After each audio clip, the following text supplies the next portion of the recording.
పాటు టాప్ ఎంఎన్సీలలో ఉద్యోగ అవకాశాలు కేవలం 3 months కోచింగ్ తో పాటు placement assistants. For details R K global business school, Dilsukhnagar 9502225566. Kadapa జిల్లా మాసీమా సర్కిల్లో ఉద్రిక్తత చోటు చేసుకుంది. టీడీపీ వైసీపీ వర్గీయుల మధ్య ఘర్షణ జరిగింది.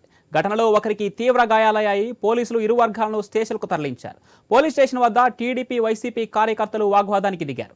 పోలీసులు సర్ది చెప్పే ప్రయత్నం చేశారు. టీడీపీ పొలిట్ బ్యూరో సభ్యులు Srinivasa Reddy, mayor Suresh Babu, deputy CM సోదరుడు అహ్మద్ బాషా పోలీస్ స్టేషన్ వద్దకు చేరుకున్నారు.